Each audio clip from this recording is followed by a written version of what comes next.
ನಮಸ್ಕಾರ ವೀಕ್ಷಕರೇ 8 ಬಾರಿ ದಸರಾ ಅಂಬಾರಿಯಲ್ಲಿ ಚಾಮುಂಡೇಶ್ವರಿಯನ್ನ ಹೊತ್ತು ಮೆರೆದಿದ್ದಂತಹ ಎಲ್ಲರ ನೆಚ್ಚಿನ ಅರ್ಜುನ ಈಗ ನೆನಪು ಮಾತ್ರ. ಕಳೆದ ವರ್ಷ ಮದವೇರಿದ ಕಾಡಾನೆಯೊಂದಿಗೆ ನಡೆದಂತಹ ಕಾಳಗದಲ್ಲಿ ಅರ್ಜುನ ಕೊನೆಯುಸಿರೆಳೆದಿದ್ದಾನೆ. ಅರ್ಜುನನ ಸಾವು ಕೋಟ್ಯಾಂತರ ಕನ್ನಡಿಗರ ಕಂಗಳಲ್ಲಿ ಕಣ್ಣೀರನ್ನು ತರಿಸಿದೆ.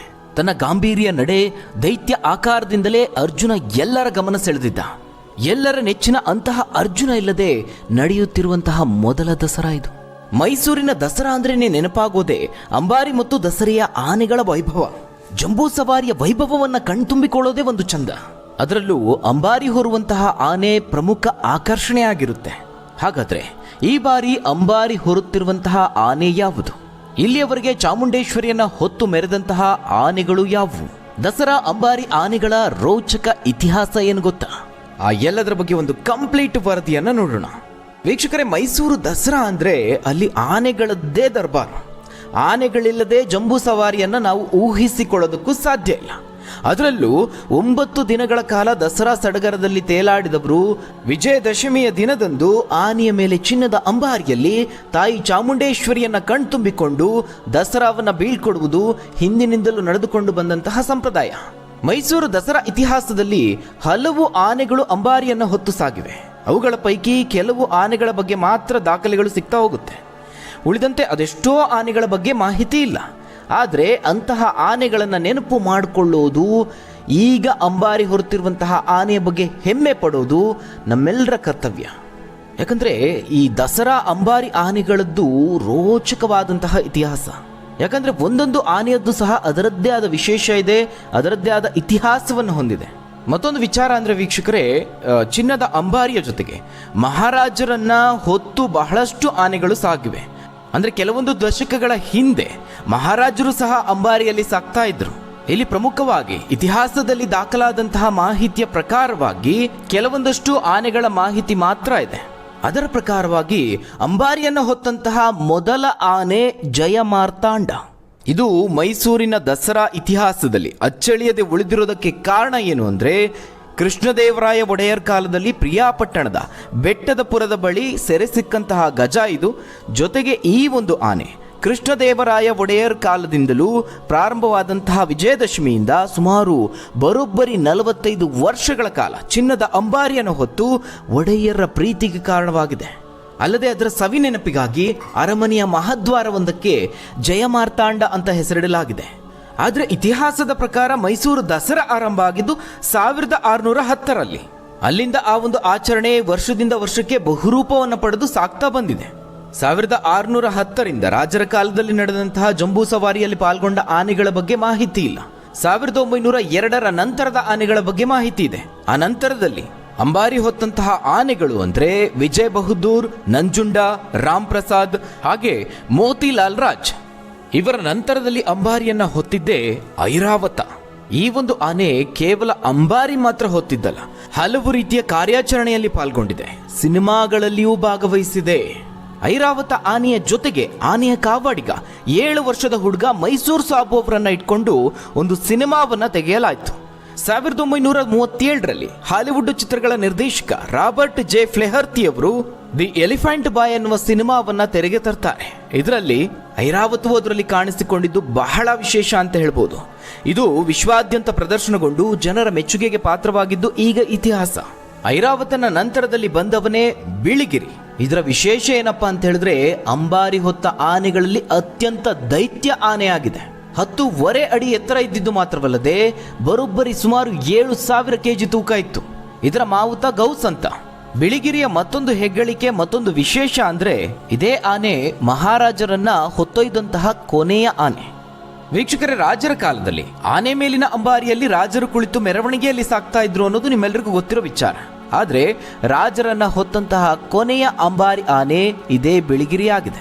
ಸ್ವಾತಂತ್ರ್ಯ ಬಳಿಕ ಅಂಬಾರಿಯಲ್ಲಿ ಚಾಮುಂಡೇಶ್ವರಿಯನ್ನ ಪ್ರತಿಷ್ಠಾಪಿಸಿ ಮೆರವಣಿಗೆ ನಡೆಸೋದು ಜಾರಿಗೆ ಬಂತು. ಹೀಗಾಗಿ ಜಯಚಾಮರಾಜೇಂದ್ರ ಒಡೆಯರ್ ಅವರು ಅಂಬಾರಿ ಮೆರವಣಿಗೆಯಲ್ಲಿ ಸಾಗಿದ ಕೊನೆಯ ರಾಜರಾದರೆ, ಮಹಾರಾಜರನ್ನ ಹೊತ್ತು ಅಂಬಾರಿಯಲ್ಲಿ ಸಾಗಿದಂತಹ ಕೊನೆಯ ಆನೆ ಬಿಳಿಗಿರಿ ಆಗಿದೆ. ಆದರೆ 1975ರಲ್ಲಿ ಈ ಆನೆ ಮೃತಪಡುತ್ತೆ. ಇದರ ನಂತರದ ಮತ್ತೊಂದು ವಿಶೇಷ ಆನೆ ಅಂದರೆ ಅದು ರಾಜೇಂದ್ರ. ಈ ರಾಜೇಂದ್ರ ಆನೆಯನ್ನ ನೀವು ಮೈಸೂರು ದಸರಾಕ್ಕೆ ಹೋಗದೇ ಇದ್ರೂ ನೀವೆಲ್ಲರೂ ನೋಡಿದ್ದೀರಿ. ಅದು ಎಲ್ಲಿ ಅಂತ ಹೇಳಿದ್ರೆ ಸಿನಿಮಾದಲ್ಲಿ, ಅದು ಸಹ ಕನ್ನಡ ಸಿನಿಮಾದಲ್ಲಿ. 1973ರಲ್ಲಿ ತೆರೆಕಂಡ ವಿಜಯ್ ಅವರು ನಿರ್ದೇಶನದ ಗಂಧದ ಗುಡಿ ಸಿನಿಮಾವನ್ನ ನೋಡಿದವರಿಗೆ ಡಾಕ್ಟರ್ ರಾಜ್ಕುಮಾರ್ ಅವರನ್ನ ಹೊತ್ತು ಸಾಗುವ ಆನೆ ನೆನಪಾಗಬಹುದು. ಆ ಆನೆ ಬೇರಾವುದೂ ಅಲ್ಲ, ಇದೇ ರಾಜೇಂದ್ರ. ಚಿತ್ರದುದ್ದಕ್ಕೂ ಅದು ಭಾಗವಹಿಸಿದೆ. ಡಾಕ್ಟರ್ ರಾಜ್ಕುಮಾರ್ ಅವರಿಗೂ ಅಚ್ಚುಮೆಚ್ಚಿನ ಆನೆ ಇದು. ಈ ಒಂದು ಆನೆಯು ಸಹ ಅಂಬಾರಿ ಹೊತ್ತು ಸಾಗುವಲ್ಲಿ ನಿಸ್ಸೀಮನಾಗಿತ್ತು. ರಾಜೇಂದ್ರ 3 ಬಾರಿ ಅಂಬಾರಿಯನ್ನು ಹೊತ್ತು ಸೈ ಎನ್ನಿಸಿಕೊಂಡಿದ್ದ. ವಯಸ್ಸಾಗಿದ್ದ ರಾಜೇಂದ್ರನಿಗೆ ಹೆಚ್ಚು ಬಾರಿ ಅಂಬಾರಿ ಹೊರುವಂತಹ ಅವಕಾಶ ಸಿಗಲಿಲ್ಲ. ಜಂಬೂ ಸವಾರಿಯಲ್ಲಿ ಇತರ ಆನೆಗಳ ಜೊತೆಗೆ ಆತ ಮೆರವಣಿಗೆಯಲ್ಲಿ ಸಾಕ್ತಾ ಇದ್ದ. ವಯಸ್ಸಾದ ಕಾರಣ ರಾಜೇಂದ್ರ ಆನೆ ಸಾವನ್ನಪ್ಪುತ್ತೆ. ಇನ್ನು ರಾಜೇಂದ್ರನ ರೀತಿನಲ್ಲೇ ಸಾಧು ಹಾಗೆ ದೈತ್ಯ ಬಲವನ್ನು ಹೊಂದಿದ್ದ ಆನೆ ಅಂದರೆ ಅದು ದ್ರೋಣ ಆನೆ. ದ್ರೋಣ ಆನೆಯ ಬಗ್ಗೆ ಇಲ್ಲಿ ಹೇಳಲೇಬೇಕು, ಯಾಕಂದರೆ ಬಹಳ ವಿಶೇಷವಾದಂತಹ ಆನೆ, ಜೊತೆಗೆ ಅಂಬಾರಿ ವಿಚಾರದಲ್ಲಿ ಸುದೀರ್ಘವಾದಂತಹ ಇತಿಹಾಸ ಆತನಿಗಿದೆ. ದ್ರೋಣ ಆನೆ 10.25 ಅಡಿ ಎತ್ತರ ಇತ್ತು. ಇದು ಸುಮಾರು 6400 kg ತೂಗ್ತಾ ಇತ್ತು.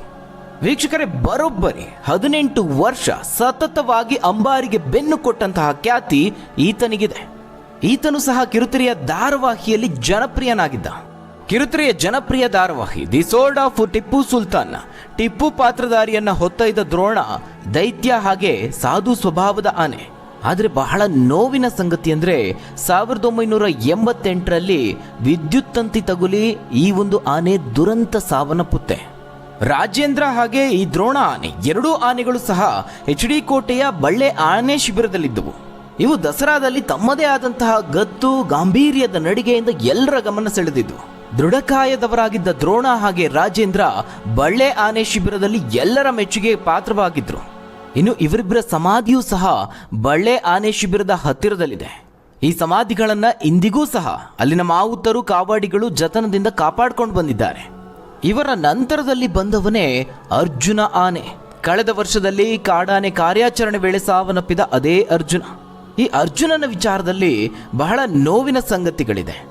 ಕಾಡಾನೆ ಕಾರ್ಯಾಚರಣೆ ವೇಳೆ ಸಾವನ್ನಪ್ಪಿದ್ದು ಒಂದಾದ್ರೆ, ಈತ ಅತಿ ಕೋಪಿಷ್ಟ ಅಂತ ಗುರುತಿಸಿಕೊಂಡಿದ್ದ. ಆದರೂ ಸಹ ದ್ರೋಣನ ನಂತರದಲ್ಲಿ ಆತನಿಗೆ ಅಂಬಾರಿ ಹೊರುವಂತಹ ಅವಕಾಶ ಒದಗಿ ಬರುತ್ತೆ. ಆದರೆ ಆ ಸಂದರ್ಭಕ್ಕೆ ಆತ ಒಂದೇ ಒಂದು ಬಾರಿ ಮಾತ್ರ ಅಂಬಾರಿಯನ್ನು ಹೊರೋದಕ್ಕೆ ಮಾತ್ರ ಸೀಮಿತನಾಗ್ತಾನೆ. ಅದಕ್ಕೆ ಕಾರಣ ಏನಪ್ಪಾ ಅಂದ್ರೆ, ಆತನ ಮೇಲೆ ಬಂದಂತಹ ಒಂದು ಗಂಭೀರವಾದಂತಹ ಆರೋಪ. ಆ ಸಂದರ್ಭದಲ್ಲಿ ಅರ್ಜುನನಿಗೆ ಮಾವುತನಾಗಿದ್ದವನು ಇದ್ದಕ್ಕಿದ್ದಂತೆ ಸಾವನ್ನಪ್ತಾನೆ. ಅದು ಆನೆಯನ್ನ ಸ್ನಾನಕ್ಕೆ ಅಂತ ಕರೆದುಕೊಂಡು ಹೋದಂತಹ ಸಂದರ್ಭದಲ್ಲಿ ಅರ್ಜುನನೇ ಆತನನ್ನ ಕೊಂದ ಅಂತ ಹೇಳಿ ದೊಡ್ಡದೊಂದು ಆರೋಪ ಕೇಳಿ ಬರುತ್ತೆ. ಆದ್ರೆ ಮಾವುತ ಸಾವನ್ನಪ್ಪೋದಕ್ಕೆ ಅರ್ಜುನನೇ ಕಾರಣ ಅನ್ನೋದಕ್ಕೆ ಯಾವುದೇ ಪುರಾವೆಗಳಿಲ್ಲ. ಹೀಗಾಗಿ ಅದಾಗಲೇ ಒಂದು ಬಾರಿ ಅಂಬಾರಿಯನ್ನ ಹೊತ್ತಿದ್ದ ಅರ್ಜುನ ನಂತರದ ದಿನಗಳಲ್ಲಿ ಉತ್ಸವದಿಂದ ಹೊರಗುಳಿಯಬೇಕಾಗುತ್ತೆ. ಇದರ ನಂತರದಲ್ಲಿ ಕೆಲವು ವರ್ಷಗಳ ನಂತರ ಅಂದ್ರೆ 2012ರಲ್ಲಿ ದಸರಾ ಉತ್ಸವಕ್ಕೆ ಅರ್ಜುನ ಕಂಬ್ಯಾಕ್ ಮಾಡ್ತಾನೆ. ಆತನ ಜರ್ನಿ, ಆತ ಮತ್ತೆ ಕಂಬ್ಯಾಕ್ ಮಾಡಿದ್ದು, ಇವೆಲ್ಲವೂ ಒಂದು ರೋಚಕ ಸಂಗತಿ. ಅರ್ಜುನನ ಸ್ಟೋರಿ ವಿಡಿಯೋ ಬೇಕು ಅಂದ್ರೆ ತಪ್ಪದೆ ಕಮೆಂಟ್ ಮಾಡಿ.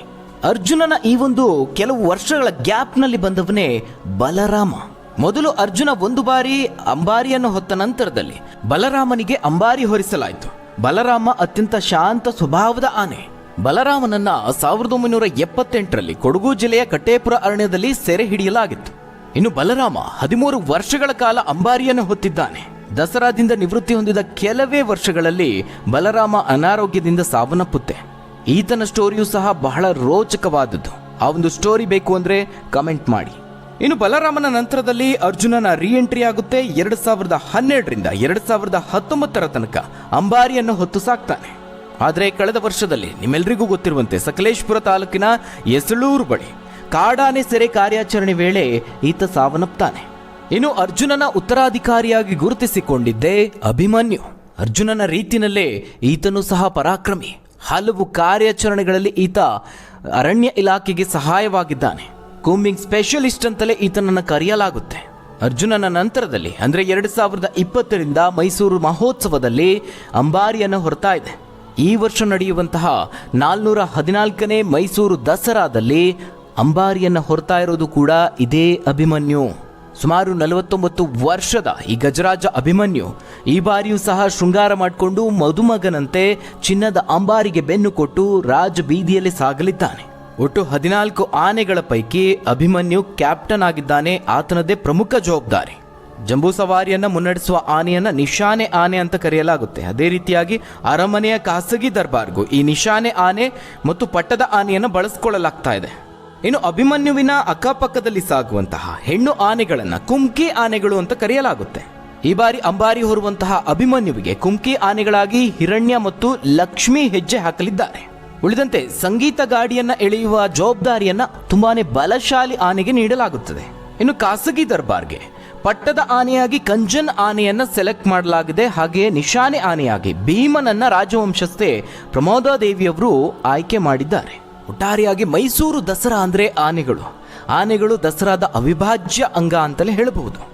ಹಾಗಾದ್ರೆ ವೀಕ್ಷಕರೇ, ಈ ದಸರಾ ಆನೆಗಳ ಬಗ್ಗೆ, ಅರ್ಜುನನ ಬಗ್ಗೆ ನೀವೇನಂತೀರಾ? ಜೊತೆಗೆ ಮುಂದಿನ ವಿಡಿಯೋದಲ್ಲಿ ಬಲರಾಮ, ಅರ್ಜುನ, ಅಭಿಮನ್ಯು ಯಾವ ಆನೆಯ ರೋಚಕ ಇತಿಹಾಸದ ಬಗ್ಗೆ ಕೇಳೋದಕ್ಕೆ ಇಷ್ಟಪಡ್ತೀರಿ? ತಪ್ಪದೆ ನಿಮ್ಮ ಅನಿಸಿಕೆ, ಅಭಿಪ್ರಾಯವನ್ನ ಕಾಮೆಂಟ್ ಮೂಲಕವಾಗಿ ತಿಳಿಸಿ. ಧನ್ಯವಾದಗಳು ವೀಕ್ಷಕರೇ.